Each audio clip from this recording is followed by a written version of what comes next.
Hello students, आज हम study कर रहे हैं क्लास 10 साइंस फिजिक्स चैप्टर 1 प्रकाश का परावर्तन और अपवर्तन, इसका पार्ट 3। अभी तक हमने प्रकाश के बारे में जाना था, प्रकाश, उसके गुण और परावर्तन के नियमों को।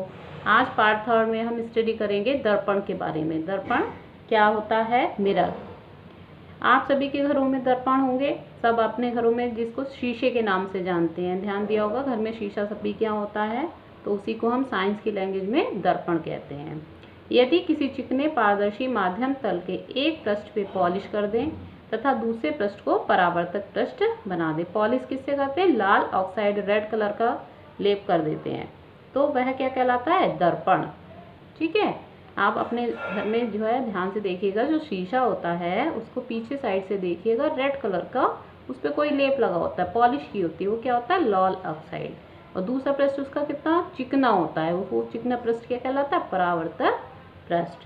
तो इस तरह से दर्पण दो तरह के होते हैं, गोलीय दर्पण और समतल दर्पण, प्लेन मिरर और स्फेरिकल मिरर।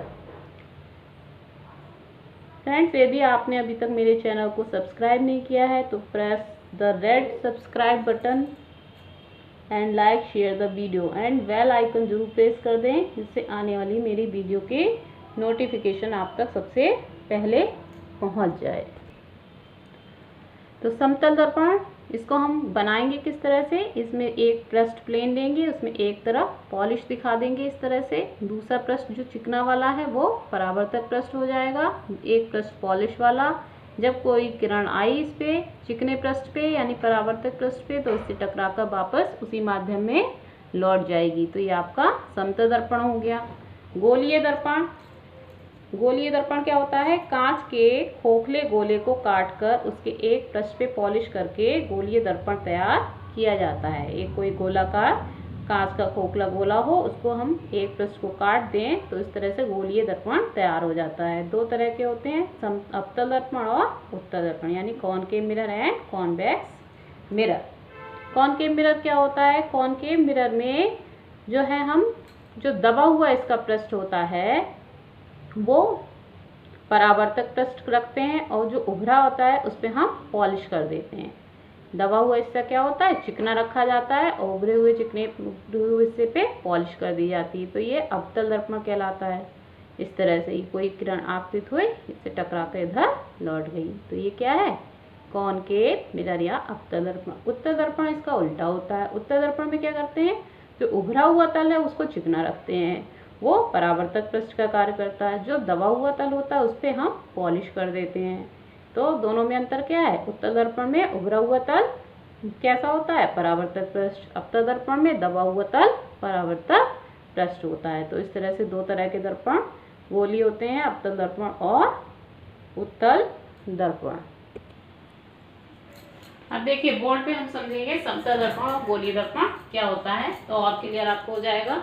समतल दर्पण एक प्लेन पृष्ठ होता है जिसमें एक साइड पॉलिश कर देते हैं, दूसरे साइड को चिकना रखते हैं। इस पे जब कोई किरण आपतित होती है तो इससे टकराकर वापस उसी माध्यम में लौट जाती है, तो ये कहलाता है समतल दर्पण।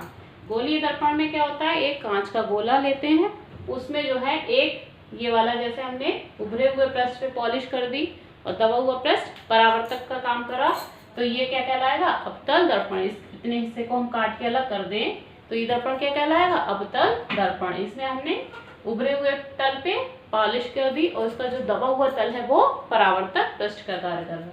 उत्तल दर्पण में क्या किया? उत्तल दर्पण में यदि हमने दबे हुए तल पे पॉलिश कर दी और इसका जो उभरा हुआ तल है वो परावर्तक का कार्य करेगा, तब ये क्या कहलाएगा? उत्तल दर्पण। तो एक ही दर्पण से दोनों दर्पण तैयार हो जाते हैं, अवतल दर्पण इस तरह से और ये उत्तल दर्पण। तो गोलीय दर्पण कैसे? दो तरह के हो गए, अवतल और उत्तल। तो दोनों में अंतर आपको ध्यान रखना है बहुत अच्छे से कि उत्तल दर्पण में हमेशा जो उभरा हुआ तल होता है वो परावर्तक पृष्ठ होता है और अवतल दर्पण में जो दबा हुआ तल होता है वो परावर्तक पृष्ठ होता है। ठीक है, ओके, थैंक यू।